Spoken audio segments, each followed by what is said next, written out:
Hi മക്കൾസ്, important diagrams in biology. ബയോളജിയിലെ important diagrams നമ്മളെ 2 ചാപ്റ്റർ നമുക്കുള്ളൂ. ആ 2 ചാപ്റ്ററിലെ പ്രധാനപ്പെട്ട ചിത്രങ്ങളാണ്. എന്തായാലും പരീക്ഷയ്ക്ക് ഈ ഏതെങ്കിലുമൊക്കെ ഒരു ചിത്രം ചോദിക്കും. അത് ഞാൻ ഈ പറയുന്ന വീഡിയോയിൽ ഏതെങ്കിലും ചിത്രമായിരിക്കും. കാരണം എല്ലാ ചിത്രങ്ങളും ഞാൻ ഇവിടെ മെൻഷൻ ചെയ്തിട്ടുണ്ട്. ഓക്കെ, അല്ല ഞാൻ ഭയങ്കര ബുദ്ധിമാനായതുകൊണ്ടല്ല. ഓക്കെ, അപ്പോൾ ഇനി ഫസ്റ്റ് ചാപ്റ്ററിലുള്ള ചിത്രങ്ങളാണ് നമ്മൾ ആദ്യം ഡിസ്കസ് ചെയ്യാൻ പോകുന്നത്, ജെനറ്റിക്സ് ഓഫ് ലൈഫ്. അതിൽ ആദ്യം ഇങ്ങനെ ഒരു പിക്ചർ ഉണ്ട്. ഇത് ഫോട്ടോ 51 ആണ്. ആ എക്സ്റേ ഡിഫ്രാക്ഷൻ്റെ ഒരു പിക്ചറാണ്. എക്സ്റേ ഡിഫ്രാക്ഷനിലൂടെ കിട്ടിയിട്ടുള്ള ഫോട്ടോ 51.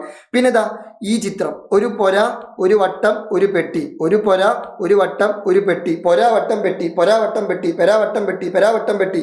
ഒരു വീട്, ഒരു വട്ടം, ഒരു പെട്ടി. ഈ പിക്ചർ തന്നു കഴിഞ്ഞാൽ ഇതാരാണ്? ഇതാണ് ന്യൂക്ലിയോടൈഡ്. ആരാണ്? ന്യൂക്ലിയോടൈഡ്. അപ്പോൾ മേ ബി പരീക്ഷയ്ക്ക് ന്യൂക്ലിയോടൈഡിന്റെ പിക്ചർ വരയ്ക്കാൻ നമ്മളോട് തിരിച്ച് ഇങ്ങോട്ട് ചോദിക്കാം.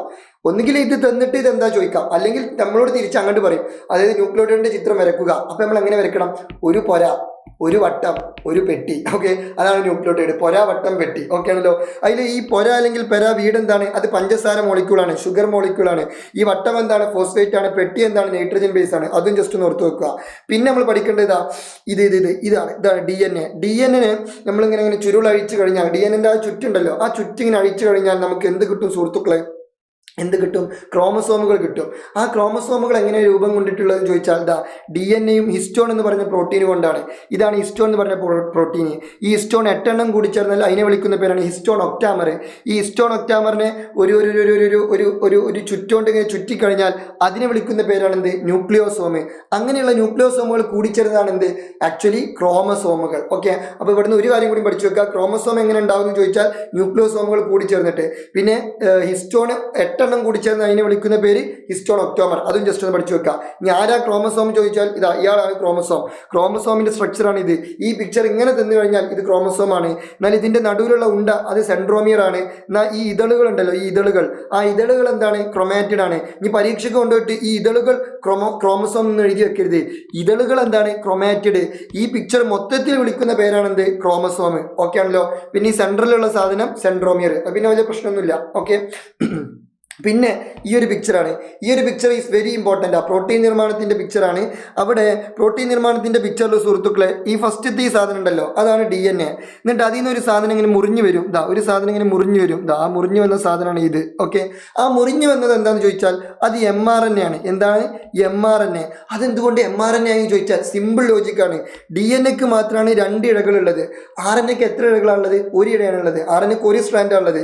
ഇവിടെ എത്ര സ്ട്രാൻഡാണുള്ളത്? 1 സ്ട്രാൻഡല്ലുള്ളത്. അപ്പോൾ ഇവിടെ 2 സ്ട്രാൻഡ് ഉണ്ടായതുകൊണ്ട് അത് DNA ആണ്. ഇതൊരൊറ്റ സ്ട്രാൻഡാണ്, അതുകൊണ്ട് അത് RNA. അത് ഏത് RNA? mRNA. അത് ജസ്റ്റ് നിങ്ങളൊന്ന് ഓർത്ത് വെച്ചാൽ മതി. ഒരു M അതിൻ്റെ മുമ്പിട്ട് കൊടുത്താൽ മതി. ഓക്കെ, പിന്നെ ഈ സാധനം ഉണ്ടല്ലോ, അത് റൈബോസോമാണ്. ആരാണ്? റൈബോസോം. ഈ ഉണ്ടയാണ് ആര്? റൈബോസോം.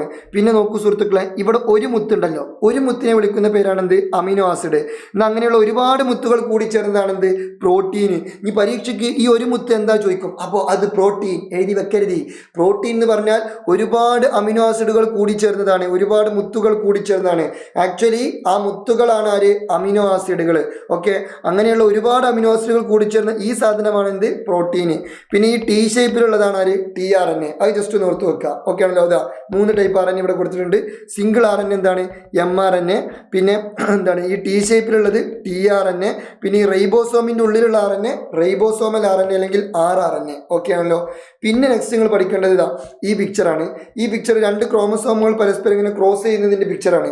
അപ്പോൾ ഈ ക്രോമസോമുകൾ പരസ്പരം ക്രോസ് ചെയ്യുമ്പോൾ അവർ തമ്മിൽ കൂട്ടിമുട്ടുന്ന ഒരു പോയിന്റ് ഉണ്ട്. ആ പോയിന്റിനെ വിളിക്കുന്ന പേരാണെന്ത്?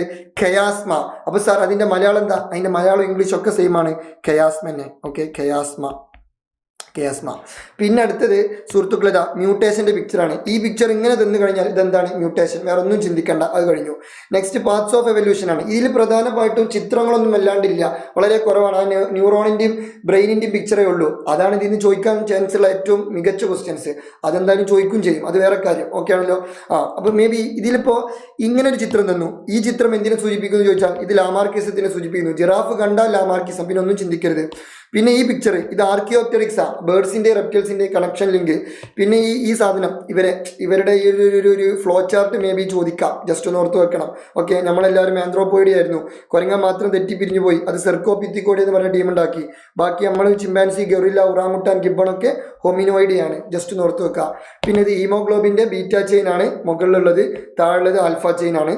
പിന്നെ നെർവസ് സിസ്റ്റത്തിലെ ന്യൂറോണിൻ്റെ structure dendron, dendrite, axon, ആക്സോണൈറ്റ്, synaptic nerve ഒക്കെ ഓർത്ത് വെക്കണം. പിന്നെ ഇതിൽ ഏറ്റവും പ്രധാനപ്പെട്ട സുഹൃത്തുക്കളെ നമ്മൾ ബ്രെയിനാണ്. പക്ഷെ അതിൻ്റെ മുമ്പ് ഇതാ ഇങ്ങനൊരു പിക്ചറും കൂടി ഉണ്ട്. ഇത് അധികം ആരും ശ്രദ്ധിക്കൂല. അതായത് നെർവസ് സിസ്റ്റത്തിൽ ഏറ്റവും പ്രധാനപ്പെട്ട സെല്ല് ന്യൂറോണാണ്. ന്യൂറോണിൻ്റെ പിക്ചറാണ് എല്ലാവരും പഠിച്ചു പോകും. അതാ ഈ ന്യൂറോൺ, ഡെൻഡ്രൈറ്റ്, ആക്സോൺ, ആക്സോണൈറ്റ് ഭയങ്കര സംഭവമായിട്ട് പഠിച്ചു പോകും. പക്ഷേ അതിനുശേഷം ചെറിയൊരു സൈഡിൽ ടെക്സ്റ്റ് ബുക്കിൻ്റെ ഒരു മൂലയിൽ ആരും ശ്രദ്ധിക്കാത്തൊരു പാവപ്പെട്ട ഒരാളുണ്ട്. അതാണ് other cells in the nervous system. Nervous സിസ്റ്റത്തിലെ മറ്റുള്ള സെൽസ് ഏതൊക്കെയാണെന്ന് ചോദിച്ചാൽ ependymal cell, oligodendrocyte, microglial cell, Schwann cell, astrocyte, ഇവരെല്ലാവരും കൂടിച്ചേർന്ന് വിളിക്കുന്നൊരു പേരുണ്ട്. അതാണ് ന്യൂറോഗ്ലിയൽ സെൽസ്. ഈ ന്യൂറോഗ്ലിയൽ സെൽസിലേതാ ഇതിലേതെങ്കിലും ഒരുത്തനെ മേ ബി പരീക്ഷയ്ക്ക് തന്നിട്ട് ചോദിക്കാം, ഇതാരും ചോദിക്കാം, അത് പ്രശ്നമാണ്. ഇത് മാത്രങ്ങളൊന്ന് സൂക്ഷ്മമായിട്ട് നിരീക്ഷിച്ചാൽ മതി. ബാക്കിയൊക്കെ നിങ്ങൾക്ക് ഏകദേശം ഒരു ഐഡിയ കിട്ടും. ഇത് ചിലപ്പോൾ പരീക്ഷയ്ക്ക് തന്നാൽ നിങ്ങളിങ്ങനെ ചിത്രം തന്നെ നിങ്ങളെ മൈൻഡിലുണ്ടാവില്ല. ഇതിപ്പോൾ എവിടെ, ഇത് ടെക്സ്റ്റ് ബുക്കിലുണ്ടോ എന്നൊക്കെ നമ്മൾ ചിന്തിക്കുക. ഇവൻ എപ്പൻഡൈമൽ, ഇവൻ മൈക്രോ, അതായത് ഒരു മൈക്രോബ്സിൻ്റെ പോലെ, ഒരു കീടാണുവിൻ്റെ പോലെ ഇല്ലേ, അപ്പോൾ അവൻ മൈക്രോഗ്ലിയൽ സെല്ല്. പിന്നെ ഇതൊരു പാവപ്പെട്ട ഒരു ക്യൂട്ട് റൊമാൻറ്റിക് കുട്ടൻ, അതുകൊണ്ട് അത് ഷോൺ സെല്ല്. ഓക്കെ, ഇതൊരു അന്യഗ്രഹ ജീവിനെ പോലെ ഉണ്ട്, അതുകൊണ്ട് ആസ്ട്രോസൈറ്റ്. അങ്ങനെ എന്തെങ്കിലുമൊക്കെ ഒരു കണക്ഷൻ ഉണ്ടാക്കി വെക്കുക. ഓക്കെ ആണല്ലോ. പിന്നെതാ ഈ ആക്സോണിൻ്റെ ചുറ്ററുള്ള ആ ഷീത്തിനെ വിളിക്കുന്ന പേര് മൈലിൻ ഷീത്ത്. ഓക്കെ ആണല്ലോ. ഇതാ ഇവിടെ ഈ ഷീത്തിനെ വിളിക്കുന്ന പേര് എന്താണ്?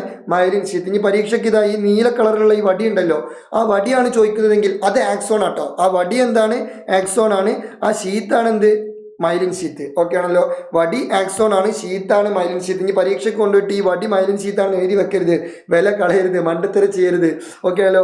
ഈ വടി എന്നായിക്കോട്ടെ നീല കളറിലുള്ളത് വടി അങ്ങനെ വിചാരിക്കരുത്. അതിൽ നീല കളറിലുള്ളത് ആക്സോൺ എന്നും ചിന്തിക്കരുത്. കാരണം question paper black and white ആയിരിക്കും. ഈ വടി ആരാണ്? ആക്സോൺ. അത്രമാത്രം ഓർത്ത് വെക്കുക. വടി ആക്സോൺ, അതിൻ്റെ ചുറ്ററുള്ള സാധനം മൈലിൻ ഷീത്ത്. ഓക്കെ ആണല്ലോ. പിന്നെ തലച്ചോറിൻ്റെ parts very very very important ആണ്.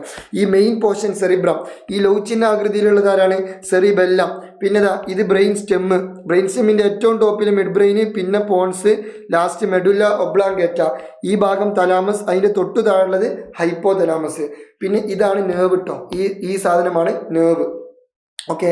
പിന്നെ ഈ ചിത്രം നമ്മളെ സ്പൈനൽ കോഡിൻ്റെ ചിത്രം. സ്പൈനൽ കോഡിൻ്റെ ചിത്രം ഞങ്ങൾ കുറേ വട്ടം പറഞ്ഞതാണ്.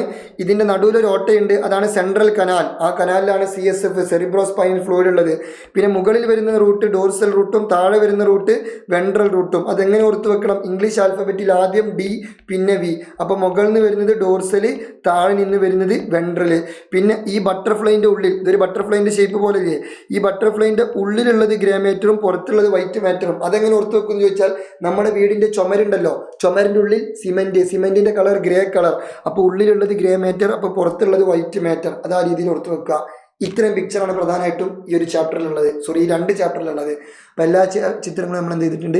ഡീറ്റെയിൽ ആയിട്ട് ഡിസ്കസ് ചെയ്തിട്ടുണ്ട്. ഇത് വേണമെങ്കിൽ നിങ്ങൾ പറ്റുകയാണെങ്കിൽ നിങ്ങളെ ഫ്രണ്ട്സിനൊക്കെ ഒന്ന് അയച്ചു കൊടുത്തോളൂ. കാരണം ഇതിൽ നിന്ന് എന്തായാലും ക്വസ്റ്റ്യൻ വരും.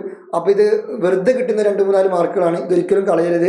അപ്പോൾ നിങ്ങൾ എന്ത് ചെയ്യുക? നമ്മൾ മാത്രം രക്ഷപ്പെട്ടാൽ പോരല്ലോ, എല്ലാവരും രക്ഷപ്പെട്ട, എല്ലാവരും പഠിച്ച്, എല്ലാവരും കഴിച്ചിലാവണം, എല്ലാവരും ജീവിതത്തിൽ ഉന്നത നിലയിലോട്ട് എത്തണം അല്ലേ? അപ്പോൾ നിങ്ങളെ ഫ്രണ്ട്സിനൊക്കെ ഒന്ന് ഷെയർ ചെയ്ത് കൊടുക്കുക. പിന്നെ നിങ്ങളുടെ അഭിപ്രായങ്ങളൊക്കെ ഒന്ന് കമൻറ്റ് ചെയ്യുക. So see you soon. വീണ്ടും കാണാം. ഇത് നിങ്ങളുടെ സ്വന്തം അറക്കൽ. അപ്പോൾ ഓൾ ദി ബെസ്റ്റ്.